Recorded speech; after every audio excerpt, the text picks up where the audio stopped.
Welcome, everybody. It's so wonderful to see you all today. I'm Wendy Singer, Director of Programming for No Shame on You. And on behalf of our volunteers, our staff, board of directors, we welcome you to today's program, part of No Shame on You's virtual monthly Feed Your Mind series. This is the last one of the school year calendar, and we'll be resuming again in September. On the menu today, I'm very excited about this topic. Let's discuss perfect or good enough, supporting your teen's mental health. Founded in November of 2014, No Shame on You is dedicated to eliminating stigma associated with mental health conditions, so people who need help will seek it, and family and friends will know how to provide proper support and to save lives. We achieve our mission at No Shame on You through community outreach programs just like this, educational presentations, workshops, daily online tools and resources on our social media channels. Please take a moment to follow us so you can get all this information, blog, podcasts, teen programs, and more. Thank you to No Shame on You's generous funders for supporting this important work. And a thank you to our community partner, Chicago Therapy Chicago, for sending out our presentation today. I would like to introduce you to an amazing human who we'll be in conversation with today. I am here today with Kate Blaker, NCC LPC, is a seasoned educator who has served in a variety of roles in private and public schools in the Chicago area. She went back to graduate school to earn her master's degree in clinical mental health, as well as her national counselor certification. Kate is a licensed professional counselor and has taken her passion to serving families to Jocelyn. Jocelyn is a great place, and I'm going to talk a little bit more about that in just a moment, where she is currently a full-time therapist working with individuals and families in a therapeutic setting. When not in her office, she is with her family, friends, and pups, and most likely soaking up nature. To learn more about Jocelyn, you go to www.jocelyn.org. Kate will put that in our chat at the end. It's a wonderful Chicago-based community mental health organization that is really incredible, including walk-in clinic hours, a drop-in center, a living room, all wonderful services that our community needs. Today, the format of our program is it's a total conversation. I'm going to ask questions to Kate, but it is completely an open discussion. If you have questions during the conversation, feel free to just unmute, raise your hand if you'd like to, or put the question in the chat directly to me, Wendy, No Shame on You, and I'm happy to ask about it. A little bit more about me, since I'll be in conversation. In addition to being No Shame on You's Director of Programming, I've had a long career in nonprofits, spending a large chunk, 18 years at JCC Chicago, running summer camps, youth programming, and youth development. And I'm the mom to one teen and one preteen. So we're keeping it real here. Without further ado, I want to welcome Kate. Kate, go ahead and put your screen on. You're there. I see you. I'm going to just highlight you, Kate, so people can see you. But Kate, thank you so much for being here today. Kate and I met and we had the best conversation months ago when we were planning this, and I really wanted to work with Jocelyn, and it was the most natural, fully free-flowing discussion. And I said to her after that in the beginning, I could talk to you all day. And that's what happened, Kate, right? It's exactly what happened. And so then we said, let's talk about your expertise and work with teens, but let's have a conversation and invite anybody and everybody who's interested to just be a part of it, if you want to. So thank you for being here. And I'm just going to start with, well, first off, Kate, did I miss anything that you want to add about you and your work? Just a quickie there. And if not, I'll go right in. I guess my focus, I'm one of the family therapists at Jocelyn, and I love working with families and all the different satellites that families bring into family therapy. It's my passion. So working with parents and adolescents is important to me. And like Wendy said, I'm a parent of people who used to be adolescents, and we made it through. So we are keeping it real today for sure. Thanks, For Wendy. sure. So the title of the program, I just loved it, which you gave us, and I just love it. And can you tell us, Kate, just about the title, what resonated with you about it? And just to remind you, it is Let's Discuss Perfect or Good Enough, Supporting Your Teen's Mental Health. Absolutely. I wish I could take credit for this great slogan, but I can't. At some point in my meanderings in grad school, I came across a theorist, Donald Winnicott, who said he really wanted to focus on, do you need to be a perfect parent, or is good enough okay? And that's just one of those themes that came to me. And I've been rolling around in my head. And as a parent, I'm often slamming myself for all the mistakes I make every day, for missing opportunities. And I hear other families in my practice do the same thing. Lots of clients at Jocelyn will say, I'm the worst parent. And I really was thinking about, do you need to be perfect, or is good enough okay? So I took Donald Winnicott's thoughts and some of his research and really started to adapt that to my own practice. Might be boiling, Claire. Thank you. Thank you. I'm going to ask I'm going to just say, remind everyone, if you're just coming, that this is an open conversation. So if you have anything that you want to share, shoot it to me, a question you want to ask. This is casual and comfortable. You can unmute, raise your hand, just talk, or send me a chat if you would like. I'm under Wendy Singer.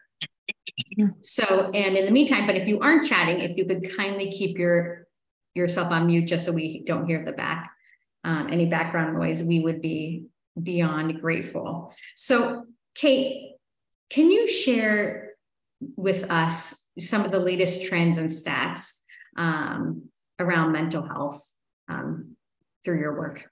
I can. And culturally, we're hearing about this kind of thing more and more. And I believe probably all of us on this call understand that there's a mental health crisis, particularly for children and adolescents. And it's easy to want to dismiss it and say people are over exaggerating. But if our clients who come into Jocelyn are any indication, it shows us that really the pandemic did a number on a lot of people. Reinforcing some issues that existed before the pandemic. And a lot of people are really struggling, children and adolescents particularly. And so, some of the stats are pretty jarring, as you can imagine. Nearly 20% of children and young people ages 3 to 17 in the United States have a mental, emotional, developmental, or behavioral disorder. Suicidal behaviors among high school students increased more than 40% in the decade before 2019. So now we're seeing in these last 3 years particularly, it continues to increase. This is a problem. This is a big problem. We are raising children who are woefully ill-prepared for managing the flexibility that's required for a healthy adult life. And the good news is that it is more acceptable now than it's ever been for families and adolescents to question their mental health, how they can improve it, things they can do. So because it's part of our cultural milieu now in a way that it hasn't been before, it's giving an important voice to the issue. And I have hope, I'm an optimist, I have hope that because we're talking about it, it will get better. And these terrible statistics I just shared with you will turn around and go the other direction within these next few years. Thank you for sharing those tough statistics. And I think things are changing, as you said, and I have this great moment I had a few months ago, and I walked into our local Subway in Skokie, Illinois, to pick up a sandwich, and it was after school time. And there was this group of kids, middle school kids, that I had seen grow up because my daughter is in 8th grade, and I knew their faces, and I've seen them grow up, but I didn't know them intimately. Anyway, I'm ordering my sandwich, and behind me I hear them chatting, and this one was saying, I really like my therapist, we really connect. The other one is like, I don't know, not so much. Well, where do you go to therapy? Oh, I go here, I go there, I go to Jocelyn. I heard 2 of them say that. So shout out to Jocelyn. But it was such like a unbelievable moment, because it was this awesome, diverse group of kids just talking about it like it was no problem. Just like my doctor, my pediatrician is this person, or my teacher is this person. So I had just a moment of gratitude for that, because as we know, it's been different. It certainly was when I was in middle school, which was a while ago. Nobody talked about it, and it was mortifying for anyone to know that my family had family therapy and those things. I didn't want anyone to know. So what are you seeing as far as mental health stigma, from your lens? Well, it's interesting that you bring it up. I've got a Subway story too, but mine takes place at Walgreens. And I'm interested because 10 years ago, when I was an early childhood educator, I taught in a private school and a public school for a long time. And parents would say to me in a whisper, "We're thinking about getting a therapist." It was clearly something that wasn't for public consumption. It was clearly something that parents saw a need for, but weren't willing to publicly address. And part of that was because I think so many parents felt shame and responsibility for their child's reactions to life and how they were moving through life in a way that was concerning. So when you're carrying that shame, it's hard to move forward, right? So my story is I was seeing a 13-year-old at Jocelyn, kind of a tough kid, but sweet inside for sure. I am a therapist in the community I live in. And so I always tell my clients, I won't come up to you if I see you in public. I'll let you come up to me. I'd love to say hello and chat, but I also don't want to blow your cover. So if you want to say hi, please do. So I'm walking into this Walgreens, and I hear this kid yelling from a corner with about 10 kids surrounding him, "Kate, Blaker!" And I turn around, and I didn't recognize him right away. And I realized it was my client who I was currently seeing. And he waved for me to come over. I came over, and he introduced me to all of his friends hanging out in front of Walgreens after school one day. And I thought, this is a fantastic change. He wants to acknowledge me. He said to all of his friends, "Kate's my therapist." I said hello to everybody and went about my business. But it felt very different than it used to a long time ago, for sure. For sure, it's changing. That's a good sign. Yeah, it's a good sign. It is. So what are you seeing? What are you seeing as far as the type of adolescents who are coming into Jocelyn? What are they coming in for? A lot of clients, a lot of adolescents are coming in with, this won't surprise any of you, anxiety and depression. And I think, Wendy, we're going to talk a little bit later about the pendulum swing, so I won't get into that now. But there's certainly a lot of anxiety and depression. And there's a lot of, I think one of the scary things for adults is when you open up Pandora's box and say, it's good to talk about your mental health, let's talk about it.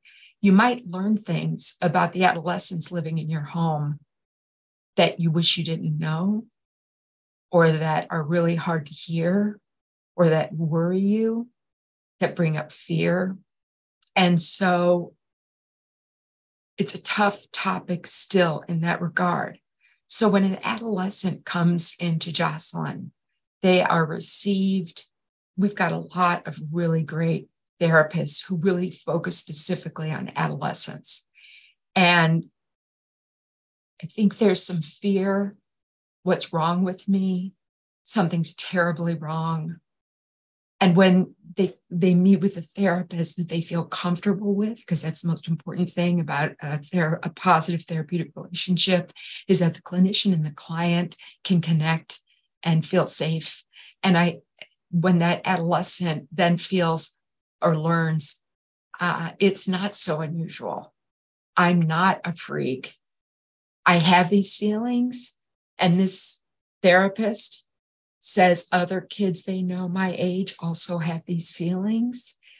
Then they start to speak and share. And then it becomes less of this demon of my kid has anxiety and depression, or I have anxiety and depression. And it gives language around a topic so parents and children and adolescents can talk about it together. So they're coming in because they're afraid, they're worried, they're unsure. And many of them are able to leave feeling with increased confidence if they've got a good therapeutic relationship. And they can talk about it and be more fluid and resistant to the fear and more open to possibilities of growth and health. And 2 follow-up questions. That was excellent, Kate. First one is, do you need to have a disorder to come in and get therapy as a teen, or as an adult, as a human? You are asking a very good question, because, Wendy, there's a lot of conversation in my field about the DSM-5, the diagnostic manual that we use, and its purpose. And it was originally intended to not have anything to do with insurance, and now it does. So I would invite anyone who's feeling worried or concerned or unsure, who wants to explore their mental health, to come in, and you don't need a diagnosis. There's the tricky part about how will insurance cover those sessions. I'm going to leave that to the billing department. But I have a lot of people who will come saying, I think this is my diagnosis, because a lot of adolescents are online and they're looking up their own diagnosis and coming in ready to diagnose themselves. And then through a series of sessions and conversations, we get to further define that. And often the definition may not be what is going on. So we can be fluid with it. We can take time to figure it out together. I think that's a good point. One, you can have feelings and big feelings and emotions, and it might not lead to a diagnosis. 2, it could be so many different things, because a lot of things do overlap, symptoms overlap. They sure do. They sure do. And sometimes it's experiential. So I have one client just this past week, total overwhelmed horribly with big feelings. Well, they've got 3 papers due, a presentation due, and prom. They're freaking out. Of course you are. You ought to be. That's a scary time in your life. That's not unhealthy. That's natural. Yes. So then my second follow-up question is, what would you say to a parent who really thinks their kid would benefit, their teen would benefit from therapy, and the teen is like, I'm not talking to anybody, mom or dad. I'm not talking to a stranger. My buddy's my therapist, or whatever it is. So what advice would you have? Wendy, that's happened once or twice. Well, I'm asking for personal experience on this one.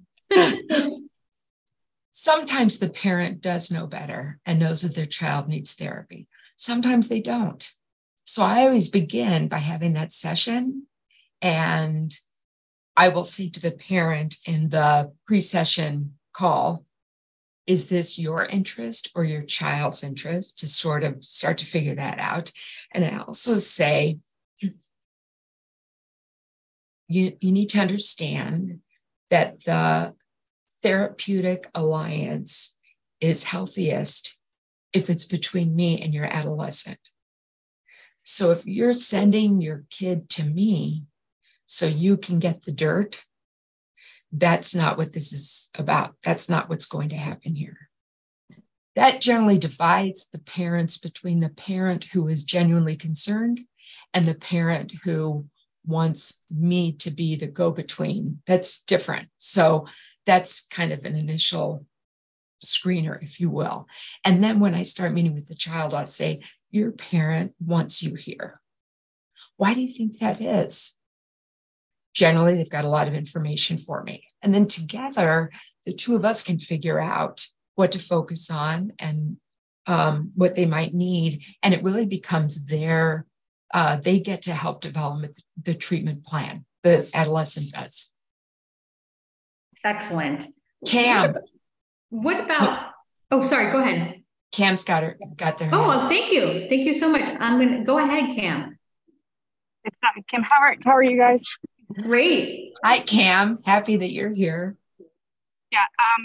So just a quick question on that. Like, I'm happy my kids are in therapy and that works. But I guess, and as you get into it and they get older, there's, you can't share information, know what's going on. So like, if the kid doesn't come back and tell you what's going on and you can't ask the therapist, like, how do you, I don't want to be like, it's up to them to go on their journey. It's good, but I want to know how I can best support them based on the themes that are coming up or be better at it. So, I mean, we started to do some therapy together, but how do you handle, like, how as a parent do you handle the void of not knowing anything that's going on?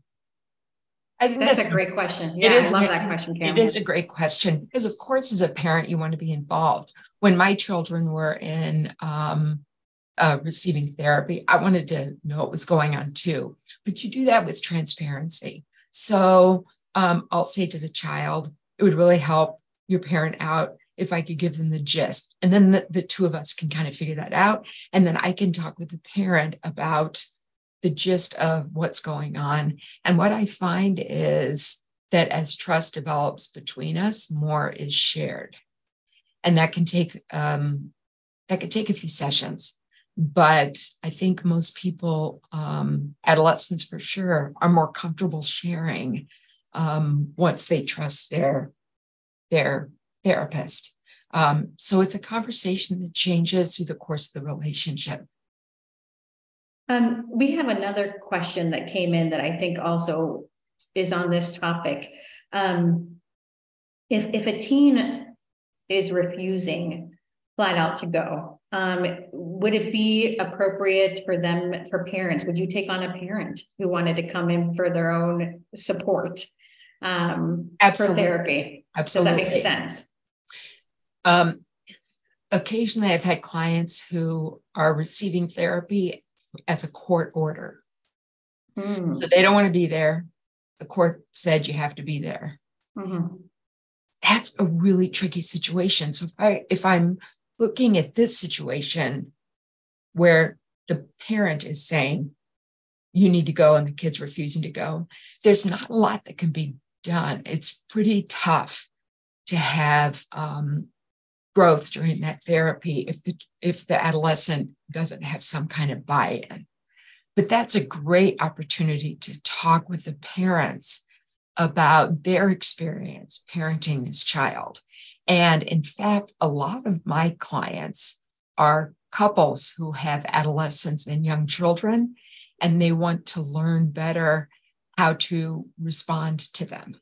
And I'll spend time with them in therapy, working with their concerns. And that's a really positive way to go. That's awesome. In regards to therapy, another question came in through the chat that I think is interesting. How do you know it's actually working? How do you know it's effective? Here's the interesting thing about therapy. You're trusting your client to tell you the truth of their own experience. Adolescents can be really great at telling the therapist what they think the therapist wants to hear. So when I'm working with the adolescent, I always have that little bit understanding that my adolescent client might be telling me what I want to hear. And so I have to look for signs and signals elsewhere. And a lot of that comes up with just what happened in school this week. Tell me about that test that you took, or I know you were kind of wondering about this kid, and when you went out, when you spent time with them, what'd you find out? Those kinds of questions that don't have to do specifically with anxiety and depression, you're really helping to build a relationship. And then you can generally see areas of inconsistency, or more often than not, consistency. And then you can start really to really believe your adolescent clients say they're telling you how it's really going for them. The other thing I'm a partner with my clients. And at Jocelyn, we're partners with our clients. We really are. And so a lot of it is, how's therapy working for you? And that's a question I'll ask about every 4 or 6 sessions. How's it going for you? And I will often say too, it's okay if it's not going okay for you. My job is to support you. So let's figure out how I can do that. You're running this show. You are the rudder on this boat. Let's figure it out together. And after you've spent some time trusting each other and getting to know each other, most clients are really willing to say, well, this is what works for me. This thing you do every week doesn't work for me. I had a client recently, an adolescent, who said, you know, those breathing exercises you have me doing, I hate them. I said, out, done, we're through. By the same token, I have another adolescent who's like, could we do those for longer? I want to do those longer. You bet. So very willing to be flexible and adjust my practice to what the client needs. And so we talk about what they need and what works for them and what doesn't work for them. That's awesome. That's why you're an awesome therapist, Kate. Sign me up. Sign me up. So this was interesting. I wanted to bring this up just from my work with No Shame on You, and also my previous work as a longtime summer camp director who worked with youth and whatnot. I had this interesting conversation. I was on a call with some therapists who work at camps, summer camps, and and with camp directors to support their staff and all that kind of stuff. And we got into this interesting conversation a couple months ago that on one hand, stigma is reducing and kids are talking about their mental health, which is amazing. On the other hand, they're seeing a new challenge where they called it, you mentioned it earlier because you knew I was going to talk about this, something called, it was a pendulum swing, where they went from not talking about it to it is all encompassing to their identity. Do you notice this? What are your thoughts on that? Yeah, I do notice it. And in fact, remember that client I shared a little bit about at the beginning that's called prom, 3 papers and presentation. My point with this client was to say, I understand you're overwhelmed. Yes, this is what that looks like. We don't get into problem solving right away. We'll talk about the overwhelmed feelings that they've got for a little while. Then I begin to make the connection for this client. These are not unusual. It's really uncomfortable for you right now. I understand that. But there's a difference between feeling nervous and feeling anxious. 2 different responses. And in life, we're going to feel nervous. And for this presentation, I had a little bit of butterfly action before we got started. I feel a little bit nervous, but that can work well for me to bring energy to this conversation. So I try to help my clients begin to distinguish what's feeling nervous about regular life events. You're about to take a driver's test. It's natural to feel nervous. Anxiety runs your life hard in a very different way. The pendulum swing is giving a lot of mental health vocabulary to young people, and they're not understanding some of the differences between some of the terms. So they'll say, I'm anxious, I'm depressed, and then they don't behave like an anxious or depressed person. So as a parent, it's good to look for and an educator to look for the signs that that your child is anxious and depressed. And I think we all know a lot of those signs. If they are no longer wanting to participate in activities that once brought them joy, if they are disconnecting from peers who had been strong social contacts for them, if your child's eating habits have changed, their sleep habits are changed. No teenager or adolescent sleeps through the night. They all go to bed too late. That's hard to wake up. That's a typical pattern. But if there's suddenly 15 hours of sleep night after night, or no sleep, that's something to be aware of. Feeling anxious is more of a perpetual feeling, and that person needs strategies to learn how to live with their anxiety in a way that's healthy. The kid who's nervous, it's likely going to happen around 3 or 4 days, and then it's going to dissipate, and the parent won't see a pattern. So those are this pendulum swing. Kids are coming in, I'm anxious, depressed. Not all of them are. Some of them are dealing with regular life things that cause you to be a little bit sad or cause you to be a little bit nervous, but they don't take over your life. It's not consistent over a long period of time. Excellent. On that note, can we talk a little bit more before we shift topics to, it's hard. Teens are hard, and that has been known for history, in history. Mom, if you're on this call, I know I was a tough kid. I was moody. I was, all those different things. How do you determine really, like, what is, I don't want to say normal, but what is appropriate teenage development as far as anxiety and depression and different things, and when to get alarmed or, be concerned. I like that word better than alarmed. Look for the patterns. You, as a parent, your child better than anybody. You're your child's first advocate. You're most likely their best advocate. Look for patterns. And when you see the pattern shifting, that's when you try to notice, is this a developmental shift? Is this something I should expect? I had a client parent say to me the other day, my 13-year-old's not talking to me anymore. We used to snuggle on the sofas. We used to watch movies, and they don't want to talk to me anymore. I think she's depressed. I said, oh, so sorry to tell you this. Buckle up. It's going to be a long ride. You want to get to the other side of it. It's going to be about 6, 8, 12 years before you come back together, but you will. You will. So true. Yeah. I'm hanging on to my preteen for dear life. Yeah, hang on to it. Because we know that's going to pivot any second. Sure. Any second. I lied because I had one more question on this topic since we're talking about this. Is there any practical tools, tips, or advice that you can give a parent if their child is experiencing depression, anxiety, or panic attack, something in the moment?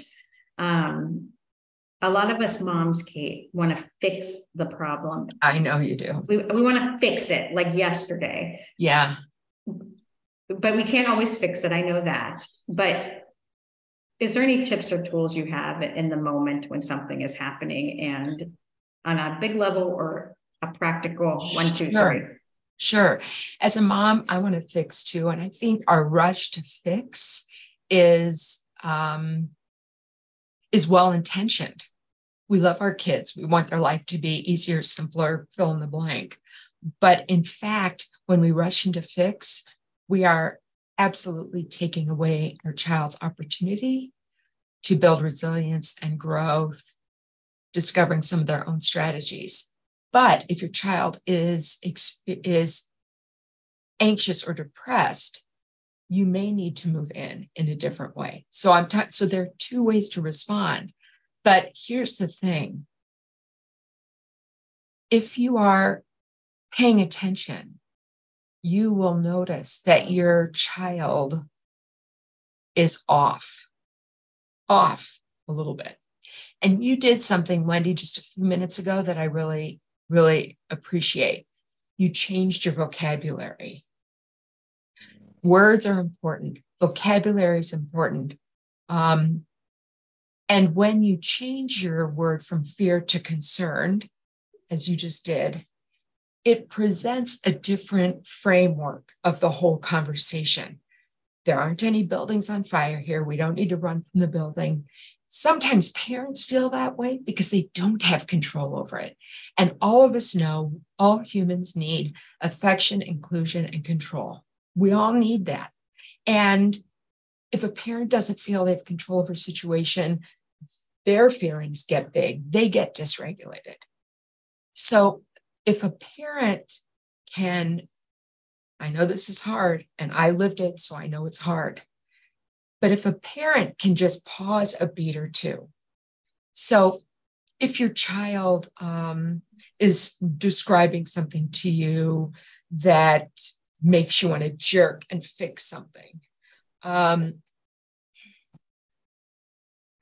or smooth it over, or whatever the action might be, I ask all my parents to just pause, take a breath, just literally, just take a breath, pause, and resist the urge to solve the problem. Instead, go forward with the urge to be a safe space for your kid. Your kid is going to want to connect with you. Most kids do, with their parent. And parents, we miss the message. We miss the invitation to connect because we're in such a red hot hurry to make this problem go away. And in our urgency to make it go away, we miss a lot of great learning opportunities. And one of them with kids is to listen for that invitation, to listen. And if you listen and don't solve and just be that safe space for them, it's likely you'll get even more information.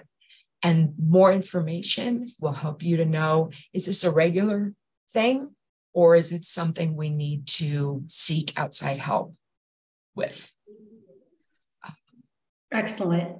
And is there anything practical that you could share if your kid is going through what you think it might be a panic attack? Is there anything in the moment? Absolutely. I say this with my adults and my adolescents, and this is what I do. Remember that big feelings, we don't need to be scared of them, although we often are. Mm-hmm. Big feelings are a tool. That's all they are.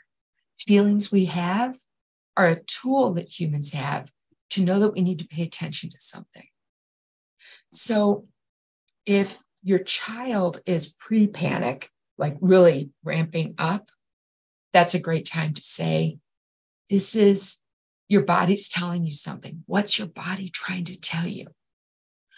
Often it's another take a breath moment because the body is responding or reacting to a present event based on past information. Our bodies can be a little bit slow to come to the current party. So it tries to protect us from the event 3 years ago or 3 months ago, rather than attending to the event that's in front of us right here. That's what sends us into a panic attack. Our body is full, we're flooded because we're overwhelmed with the current situation. If a panic attack is occurring with a child, I just went through this with a family 2 weeks ago. if the child can say to you, in this case, Mom, it was 4:00 in the morning. Mom, I'm really scared. I'm shaking. I'm having trouble breathing. If they're able to say those things to you, you're not in the panic attack yet, but you're headed there, right? So that's a great spot for a parent to say, breathe with me. And you breathe in through your nose for 3 counts, hold it, and out for 4. You do that several times. That's a quick down and dirty right now. Let's do this kind of thing. Some people like the pressure feel that a parent can provide. Educators can't do this. Therapists aren't going to be doing this, but a parent can provide for their child a gentle connection, holding their shoulders, their arms, sometimes even wrapping them in a hug to help calm them down, to calm the nervous system. Sometimes the panic attack it feels long to the person having it, but they generally don't last too long. To sit with them, sometimes rock with them, help them. And then as they come down from it, the child is more present, and you can help just talk them through it. Let's breathe. Good. Let's breathe. Calm voice. Of course, the problem is a lot of parents are like, oh my God, it's a panic attack. And it feeds the escalation. So that's the hard part for a parent, to be calm. And sometimes the child's like, get out of my face. I don't want you here. Go away. I don't want you part of this. You can say, I understand. Fine. Oh my goodness. You have such a calming voice. I think. You should have heard me when my kid was 13. Different. I'd like to see it.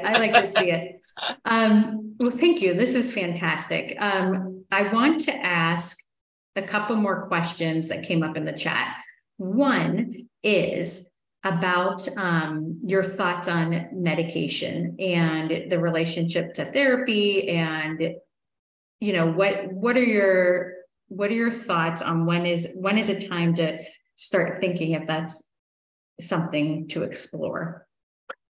Disclaimer, I'm not a psychiatrist, and I'm not licensed by the state of Illinois to give medication or really even to promote it or suggest it. My job as a counselor is to pay attention to physical signals that the medication is or is not working correctly, and to have those conversations with my client or the client's parents. So my personal opinion, not Jocelyn's, my personal opinion on medication is, we've all heard the expression, better living through chemistry. I think it's great for some people, not great for others. So my suggestion is to explore talk therapy for a little bit before just leaping into medication. One of the problems we've got right now in schools, of course, is Vyvanse, Adderall. They're all way overused. They're not used as they're meant to be used. It's a real problem in school. So you don't want to just jump to medication. That goes back to the earlier conversation about wanting to fix things. I think a lot of parents want, well, if there's a medication for this, let's get that going, because this kid I'm living with is not the kid I know and love. So out of their worry and concern, they want to go get medication.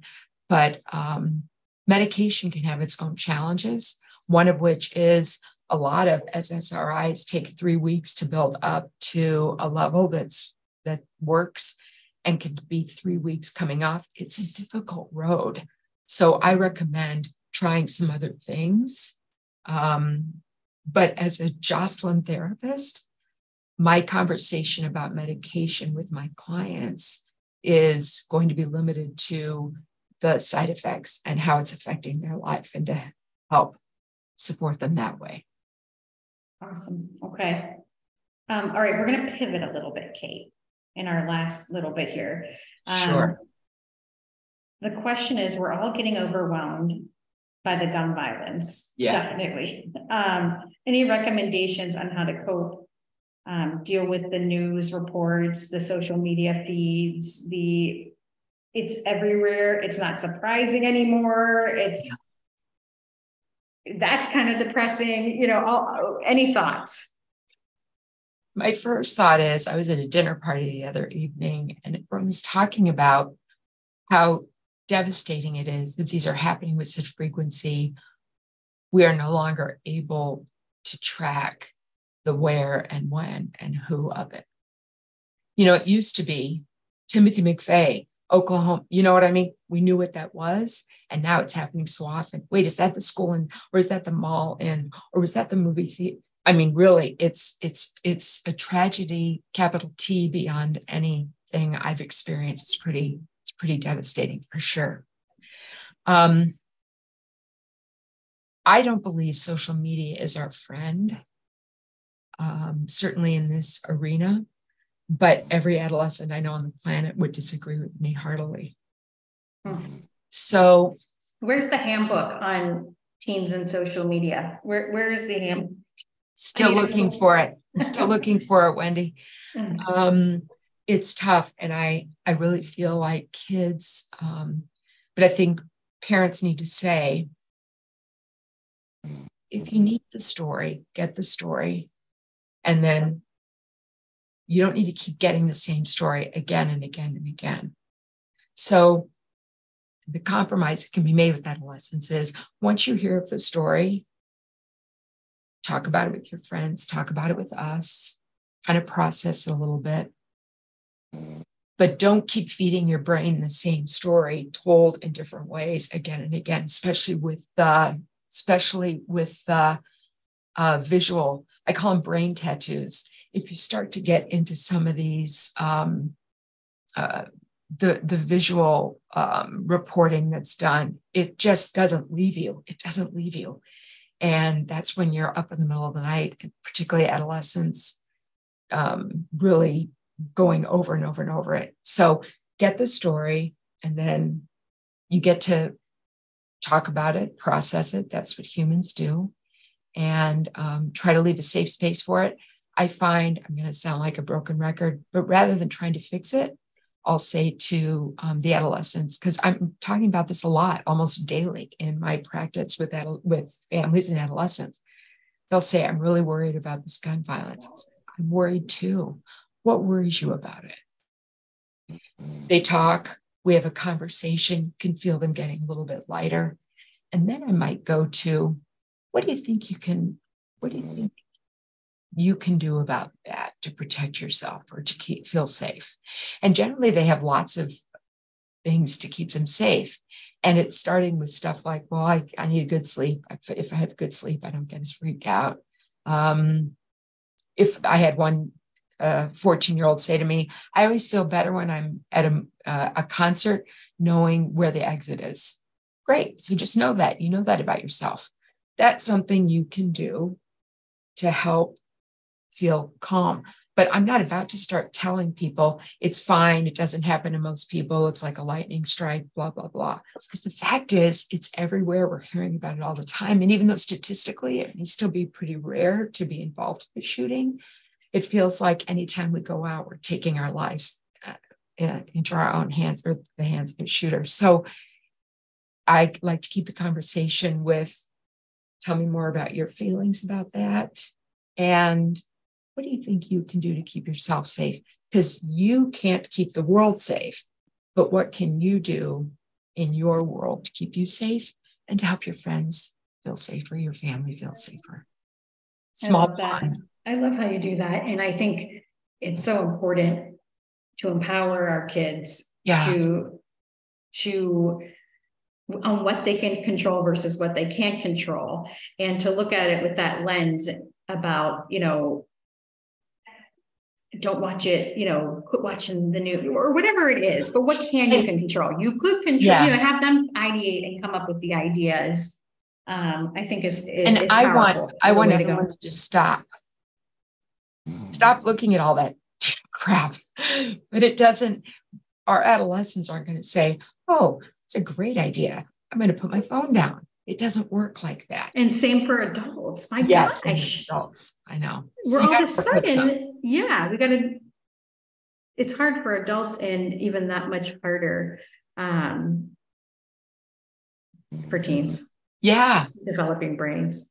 Well, and also remember, an adolescent already feels like they don't have control over anything. They're told when to go to school. They're told what to take in school. They're told who to spend time with, who not to spend time with. So it's just another huge element of, God, I have no control over anything.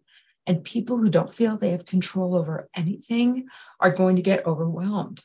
It's more likely that they will have struggles with mental wellness.